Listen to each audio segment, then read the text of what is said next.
Hi friends, welcome to another video. ரீசெண்டாக சைனாவில் வந்து HMPV வைரஸ் வந்து ஸ்ப்ரெட் ஆகிட்டு இருந்தது. HMPV is nothing but human metapneumovirus. இப்போ வந்து இந்தியாலேயுமே ஒரு கேஸ் வந்து ரிஜிஸ்டர் ஆகிருக்கு. ஒரு 8 மாத குழந்தைக்கு வந்து HMPV வந்து பாசிட்டிவ்னு வந்திருக்கு பெங்களூரில். ஸோ இந்தியாவுக்குள்ளேயுமே HMPV வந்துருச்சுங்கிறத நம்ம நோட்டீஸ் பண்ணி ஆகணும். ஃபஸ்ட்டு கேஸ் வந்து ரிஜிஸ்டர் ஆகிருக்கு. கவர்மெண்ட் என்ன சொல்கிறாங்கன்னு பார்த்தீங்கன்னா, யாருமே வந்து பேனிக் அடைய வேண்டாம், யாரும் பயப்பட வேண்டாம் அப்படின்னு சொல்லியிருக்காங்க. அந்த 8 மாத குழந்தையோட பேரண்ட்ஸ் கிட்ட வந்து விசாரித்ததில், நீங்கள் எங்கேயாவது ட்ராவல் பண்ணிங்களா இந்த கொஞ்ச நாளில் அப்படின்னு சொன்னதில் வந்து அவங்கக்கிட்ட எந்த ட்ராவல் ஹிஸ்ட்ரியுமே அவங்க கண்டுபிடிக்கல.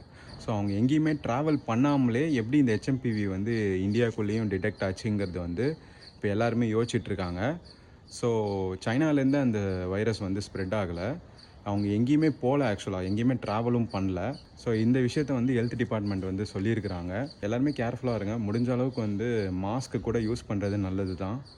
So be safe all of you. Especially பெங்களூரில் இருக்கீங்கன்னா கொஞ்சம் சேஃபாக இருங்க. இந்த ஒரு வைரஸ் வந்து திரும்ப ஸ்ப்ரெட் ஆகாமல் இருக்கிறதுக்காக நம்ம எல்லாருமே ப்ரிவென்ஷனாக இருக்கிறது நல்லது.